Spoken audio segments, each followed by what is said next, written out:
ಜಯತು ಜಯ ಮಂಗಳಂ. ಆಹಾ, ಈ ಮಂಗಳವಾಗಿರ್ತಕ್ಕಂಥ ಮಂಗಳವಾದ್ಯದನ್ನೇ ಮಂಗಳವಾಗಿರ್ತಕ್ಕಂಥ ಮಂಗಳಗೌರಿಯನ್ನು ನೆನೆಸ್ತಾ ಮಂಗಳಕರವಾಗಿರ್ತಕ್ಕಂಥ ದಿನವಂದು ಆ ಮಂಗಳ ಗ್ರಹ, ಅಂಗಾರಕ ಗ್ರಹ, ಕುಜಗ್ರಹ ಅಂತ ಏನಂತೀವಿ, ಜೀವನದ ಎಲ್ಲ ಹೆಣ್ಣು ಮಕ್ಕಳಿಗೂ ಮಂಗಳವನ್ನು ಉಂಟು ಮಾಡತಕ್ಕಂಥ ಈ ಸೌಂದರ್ಯ ಲಹರಿಗೆ ಎಲ್ಲರಿಗೂ ಆಧಾರದ ಸ್ವಾಗತ, ಸುಸ್ವಾಗತ.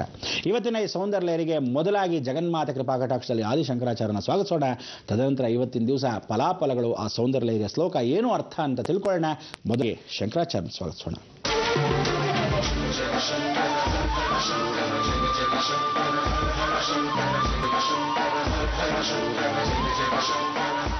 ಬಹಳ ಸಂತೋಷ, ಬಹಳ ಸಂತೋಷ. ಇವತ್ತಿನ ದಿವಸದ ಈ ಶ್ಲೋಕದಲ್ಲಿ ಭಗವಂತನ ಕೃಪಾಕಟಾಕ್ಷ ಅಷ್ಟು ಮುಖ್ಯವಾಗಿರ್ತಕ್ಕಂಥದ್ದು. ಸೌಂದರ್ಯ ಲಹರಿ ಸೌಂದರ್ಯವನ್ನು ವರ್ಣಿಸ್ತಕ್ಕಂಥದ್ದು ಹೆಣ್ಣು ಮಕ್ಕಳಿಗೆ, ಹೌದಾ? ಗಂಡಸರಿಗೂ ಆಂತರಿಕ ಸೌಂದರ್ಯ ಅಂತ ಇರತಕ್ಕಂಥದ್ದು. ಮನಸ್ಸಲ್ಲಿ ಯಾವತ್ತು ಕಲ್ಮಶ ಇಟ್ಕೊಂತೀವೋ, ಕುಗ್ಗು ಬುದ್ಧಿ ಇಟ್ಕೊಂತೀವೋ, ಅಂಥ ಒಂದು ವಿಷಯವಾಗಿರ್ತಕ್ಕಂಥ ಜನ ಉದ್ಧಾರವೇ ಆಗಲ್ಲ.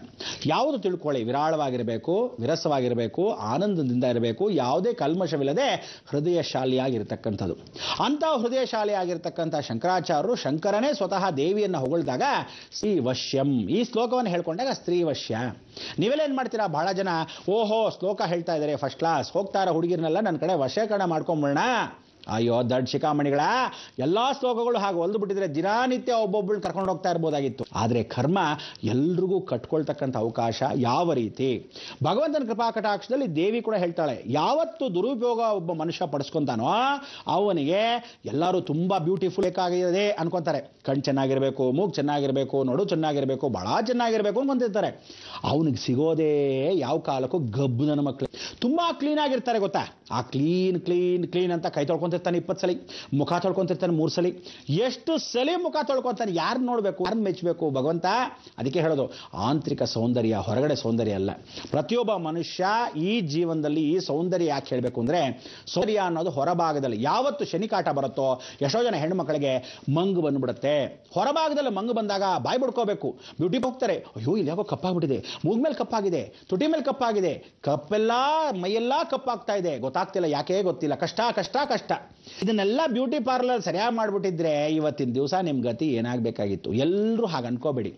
ಜೀವನದಲ್ಲಿ ತಿಳ್ಕೊಳ್ಳಿ, ಶನಿ ಒಂದು ಸಲ ಬಂದ್ರೆ ನೀವೆಷ್ಟು ಮುಖಚ್ಕೊಂಡ್ರೂ ಸಹ ಅದು ಹೋಗಲ್ಲ ಮಂಗು. ಅಂದರೆ ಆ ಶನಿ ಬಂದಾಗ ಸೌಂದರ್ಯ ಕೆಡಿಸ್ಬಿಡ್ತಾನೆ.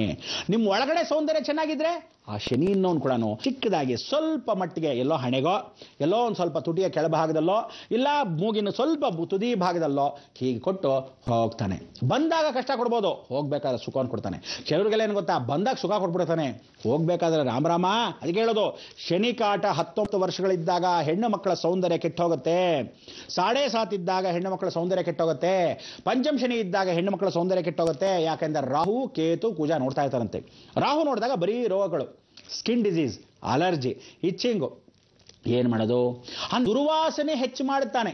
ಅದಕ್ಕೆ ರಾಹು ದೋಷಗಳು, ಶನಿ ದೋಷ. ಕುಜ ಇರ್ತಾನೆ, ಆಪರೇಷನ್ಸ್ ಮಾಡಿಸ್ಬಿಡ್ತಾನೆ, ಯಾವುದೋ ಗರ್ಭಕೋಶ ತೆಗೆದಾಕ್ಬಿಡ್ತಾನೆ, ಮಕ್ಕಳಿಗೆ ಮಾಡ್ಬಿಡ್ತಾನೆ, ಬೆಂಕಿಯಲ್ಲಿ ಅಂಟಿಸ್ತಾನೆ, ಯಾವ ಕಾಲಕ್ಕೂ ಅಡಿಗೆ ಮನೆಯಲ್ಲಿ 24 ಗಂಟೆ ಕೂಡ ಹಾಕಿರ್ತಾನೆ ಕುಜ. ಇಲ್ಲ ಕೇತು ಗ್ರಹನಾಗಿರ್ತಾನೆ, ಗಂಡ ಹೆಂಡತಿ ವಿರಸ, ಯಾವ ಕಾಲಕ್ಕೂ ಇವಳು ಯಾರನ್ನು ಮದುವೆ ಮಾಡ್ಕೊಂಡ್ರು ಅವನ ಅಕಸ್ಮಾತ್ ಪ್ರೀತಿಸಿರ್ತಾನೆ, ಕೈ ಕೊಟ್ಟು ಓಡ್ತಾ ಇರ್ತಾನೆ. ಹೀಗಾಗೋಗಿರೋದ್ರಿಂದ ಜೀವನದಲ್ಲಿ ಇವಳೇನು ಮಾಡ್ತಾಳೆ, ನಾಯಿಗಿಂತ ಕಚಡ ಆಗಳೆ.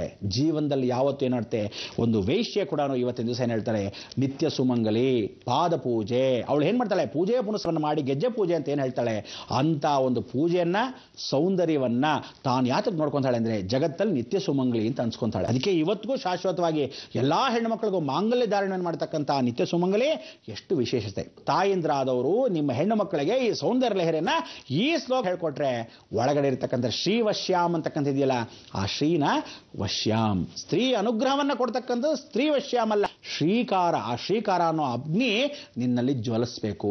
ಆ ಪ್ರಜ್ವಲಿಸ್ತಕ್ಕಂಥ ಅವಕಾಶವನ್ನ ತಾಯಿಂದ್ರು ಹೆಣ್ಣುಮಕ್ಳಿಗೆ ಹೇಳ್ಕೋಬೇಕು. ಹೆಣ್ಣು ಮಕ್ಕಳು ಈ ರಕ್ಷಣೆಯನ್ನು ಮಾಡ್ಕೋಬೇಕು. ಆಗ ಪರಪುರುಷ ಕಾಮದೃಷ್ಟಿ ನಿಮ್ಮ ಮೇಲೆ ಬೀಳದೇ ಇರುತ್ತೆ. ಇಂಥ ಒಂದು ಅವಕಾಶ ಇವತ್ತಿನ ದಿವಸ ಬಹಳ ಜನ ಹೆಣ್ಮಕ್ಳು ಏನು ಮಾಡ್ತಾರೆ ಗೊತ್ತಾ, ಸ್ಕೂಟ್ರಲ್ಲಿ ಇರ್ತಕ್ಕಂಥವ್ನು ನೋಡಿದ ತಕ್ಷಣ ಸೈಕಲ್ ಬಿಟ್ಬಿಡ್ತಾರೆ, ಸ್ಕೂಟ್ರಿಂದ ಕಾರ್ನವ್ನು ನೋಡಿದ ತಕ್ಷಣ ಸ್ಕೂಟರ್ನವ್ನು ಬಿಟ್ಬಿಡ್ತಾರೆ, ಅವನು ಚಂಬೋ ಶಂಕರ. ಅದಾದ್ಮೇಲೆ ಮುಂದಕ್ಕೆ ಏರೋಪ್ಲೇನ್ ಬಂದವನಿಗೆ ಎಲ್ಲರನ್ನು ಬಿಟ್ಟು ಮದುವೆ ಮಾಡ್ಕೊಂಡು ಓಡೋಗಿರ್ತಾರೆ. ಅದಕ್ಕೆ ಈ ತರ ಹೆಣ್ಣು ಮಕ್ಕಳು ನಮಗೆ ಬೇಡ. ಭಾರತ ಸಂಸ್ಕಾರದಲ್ಲಿ ನಿಜವಾದ ಸೌಂದರ್ಯ ಆಂತರಿಕ ಸೌಂದರ್ಯ, ಹೊರಭಾಗದಲ್ಲಿ ತೋರ್ಪಡ್ತಕ್ಕಂಥ ಸೌಂದರ್ಯ. ಇವತ್ತಿನ ದಿವಸ ಎಷ್ಟೋ ಜನ ಫೋಟೋ ಕೊಡ್ತಾರೆ, ಫೋಟೋಲ್ಲಿ ಏನಿರುತ್ತೆ ಫಸ್ಟ್ ಕ್ಲಾಸ್ ಆಗಿರುತ್ತೆ, ಅದನ್ನು ಗ್ರಾಫಿಕ್ಸ್ ಮಾಡ್ಬೋದು, ಬಹಳ ಚೆನ್ನಾಗಿದೆ ಬೆಳ್ಳಗಿದ್ದಾಳೆ ಅಂತ. ಮುಂದೆ ನೋಕೋ ರಾಮ ಉಗಿದ್ರೂ ಮನಸ್ಸು ಬರಲ್ಲ, ಅಂಥ ಒಂದು ವೈಶಿಷ್ಟ್ಯತೆ. ಇದಕ್ಕೆ ನೀವು ಈ ಒಂದು ಸೌಂದರ್ಯ ಲಹರಿ ಕಲಿತುಕೊಳ್ತಕ್ಕಂಥ ಪಾಠವನ್ನು ಇವತ್ತು ಕಂಡ್ರೆ ಸ್ತ್ರೀ ವಶ್ಯಾಮ್ ಇದನ್ನು ಹೇಳ್ಕೊಳ್ಳಿ. ಒಳಗಡೆ ಇರ್ತಕ್ಕಂಥ ಆಂತರಿಕ ಸೌಂದರ್ಯ ಬೆಳೆಸ್ಕೊಳ್ಳಿ. ಯಾವತ್ತು ಬ್ಯೂಟಿ ಕಾನ್ಷಿಯಸ್ ಇಟ್ಕೋಬೇಡಿ. ಜೀವನದಲ್ಲಿ ಮಕ್ಕಳು ಎಲ್ಲ ಹೆಣ್ಣು ಮಕ್ಕಳ ತಕ್ಕಂಥವರು ಗೌರವ ಘನತೆಯಿಂದ ಬದುಕಿ ಅಂತ ಈ ಮುಖಾಂತರ ಹೇಳ್ತಾ ನಮ್ಮ ಮುಂದಿನ ಕಾರ್ಯಕ್ರಮ ಏನು, ಅಬ್ಬಾಬಾಬಾ ವಾಸ್ತು ರೀ, ಹೋಗೋಣ, ಕಾಯ್ತಾ ಇರಿ, ಈಗ ಬಂದೆ.